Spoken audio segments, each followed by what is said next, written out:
The Incredible Power of Prayer by Roger Morneau, Chapter 9, A Flood of Healing Grace.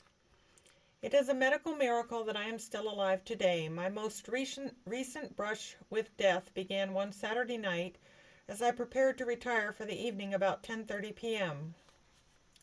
Going to the bathroom, I suddenly found myself passing blood. Instantly, I called my wife, Hilda. Although surprised at the sight of all that blood, she is a nurse and managed to remain calm. Opening a closet door, she grabbed a disposable diaper from a box that we kept on hand for our little granddaughter. Then she rushed me to the emergency room of one of the 3 hospitals of the Triple Cities area of southern New York. Because I'm on a blood thinner as a result of a heart condition, the emergency room physician was not able to stop the bleeding until 2 Sunday morning. Then I had to wait until the results from my lab work came back. An orderly escorted me back from the lab to a small room. Pointing to a high-wheeled table, he said, "Please wait here, and the doctor will be with you shortly." About 15 minutes later, the orderly returned and found me still standing there. "Oh, Mr. Morneau, you should be sitting down. Please wait, and I'll be right back." Seconds later, he brought a footstool about 10 inches in height, placed it by my feet, and hurried out.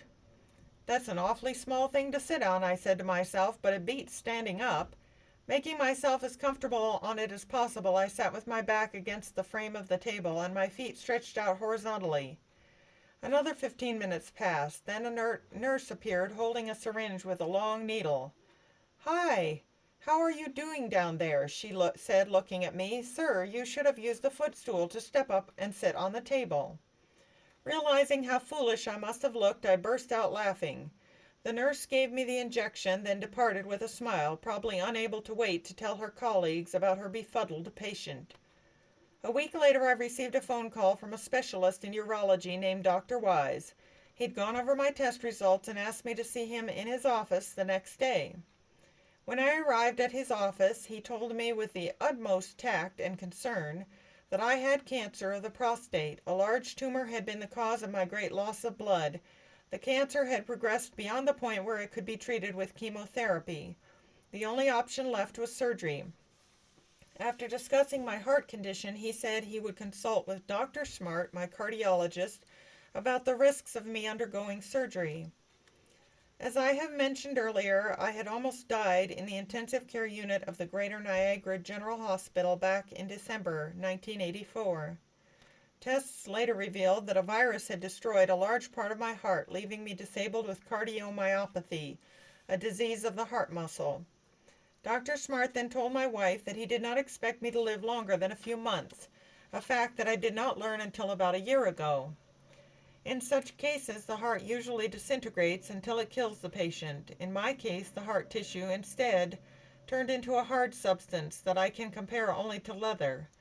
But with 60% of my heart destroyed and my blood constantly thinned to prevent clotting, I was a very poor candidate for any kind of surgery. About 9 that evening the phone rang. To my surprise, it was Dr. Smart. He told me that he had spoken to the urologist about my having surgery, and wanted to make sure that I understood the great risk I would be taking with my heart in such a weak condition.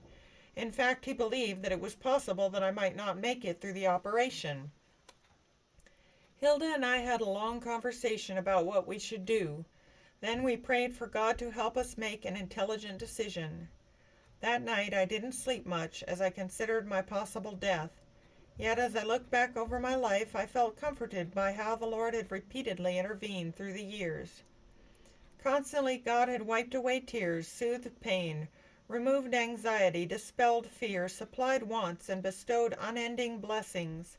As I thought about what he had already done in my life, my faith strengthened, and I asked myself, why am I thinking about dying when I serve the living God, the Lord of glory, in whom dwelled the Spirit of life? Romans 8:2.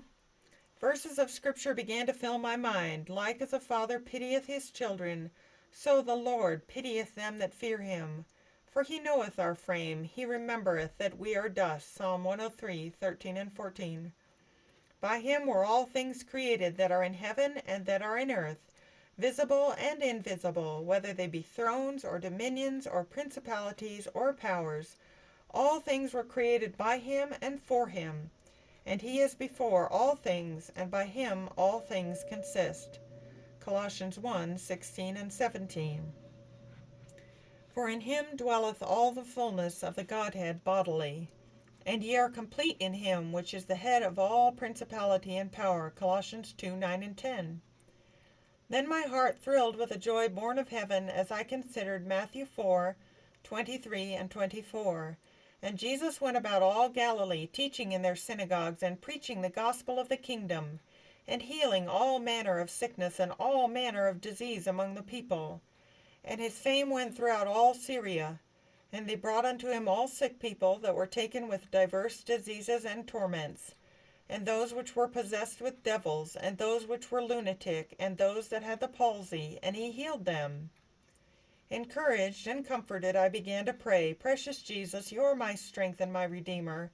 As I look to the Holy of Holies of the heavenly sanctuary, where you are ministering in behalf of fallen humanity, I thank you for leaving the courts of glory to come to this land of the enemy. Your blood, shed on the cross, has washed away all my iniquities and my sins, the errors of my ways, and the evil of my fallen human heart. And for all the mercies of thy love and the blessings of thy grace, I thank thee, Lord, from the bottom of my heart. As you are well aware, my human capacities are at a low ebb. Death and him that had the power of death, that is the devil, Hebrews 2:14, approach to carry me to the grave. But I refuse to believe that it is my time for death. 5 years ago you delivered me from death in the hospital. At that time you led me into a special prayer ministry, and I have seen you bless great numbers of people in response to my intercessions on their behalf. I do not believe that you want this work of mine to close at this time. You know, Lord, that I am not afraid to die. It is just that I enjoy praying for others so very much, and I see myself as a door opener, one who rushes from prison to prison asking you to release spiritual captives bound in shackles of sin. Now, Lord, I'm not trying to tell you what to do or how to do it, but as I see it, in 10 days, I am scheduled to have surgery. If it is your will, let your great power of life permeate my being so that when the surgeon operates, he will find no tumor or cancer present. Lord, I have so many individuals to pray for that I feel that I must not waste my time praying for myself. I will not speak again of my own physical needs. Instead, my prayer is only, may thy will be done in my life to the glory of the Father, Son, and Holy Spirit. And with that prayer I've rested in his love and grace. On the day of my surgery, the orderlies wheeled me into an operating room equipped with the most up-to-date surgical apparatus. Everything shone with a brilliance that spoke of cleanliness and care. 5 hours later, I found myself back in my room and feeling fine. Sometime later, Dr. Wise came in to see how I was doing. He informed me that he had not found any trace of a tumor. Also, he seemed surprised when I told him that I felt no pain. The patient in the bed next to me had had the same kind of surgery, and he needed injections every so often to relieve the suffering. The removed tissue went to 2 different labs to be checked for signs of cancer. 4 days later, I left the hospital feeling fine and praising God for his great goodness toward me. Another 3 days went by, and I went to Dr. Wise's office to find out the results of the tests.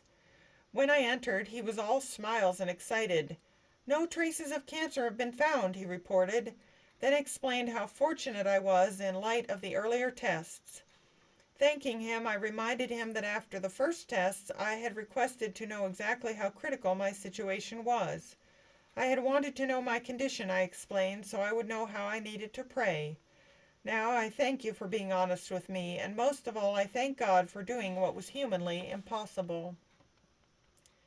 About 6 months later, I received a call from California. It was Cyril Gross, the man who had led me from spirit worship to Christ. After we had chatted a few minutes, he mentioned that he had some bad news to tell me. This may shock you, he said, but according to my doctor, I have only about 6 months to live. The biopsies have revealed that I have advanced prostate cancer. It has spread to adjoining organs, including the lymph nodes. The doctor says that he will have to do drastic surgery as well as radiation treatments. It may even involve castration. While the news was bad, it did not throw me into a state of despondency. After all, I had passed through a similar situation only a few months before. God had brought me through it, and I believed that He would do the same for my close friend. I suggested that he try to postpone the surgery for about 3 weeks and use the time to enlist the prayers of people he knew to be men and women of strong faith. Of course, I added that Hilda and I would also pray for him. Cyril liked my suggestion, and the doctor went along with his request for a short delay in the surgery.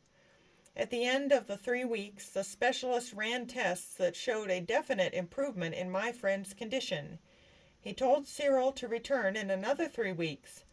To the doctor's surprise, the next set of tests showed that a number of the smaller tumors had vanished and the cancer was in remission. Every 3 months, Cyril went to the specialist. In October, the doctor suggested that the enlarged prostate should be removed in order to restore normal urinary function. The operation was a success, and laboratory analysis revealed only a tiny trace of the cancer remaining in the center of the organ.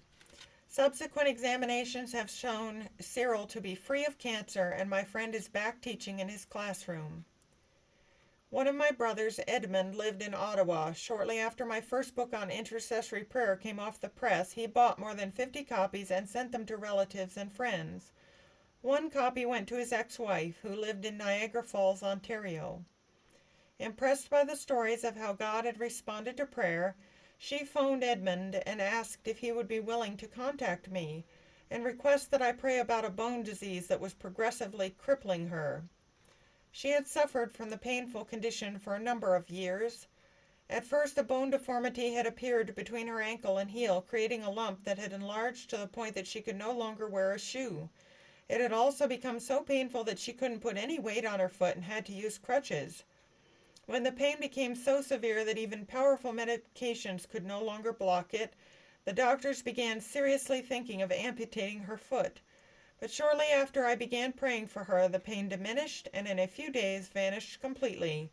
The lump began to shrink, and before long she could wear a shoe again. Since then, she has been able to shop and do other activities that people had once been doing for her. She has especially appreciated being able to visit some of her children living in northern Ontario.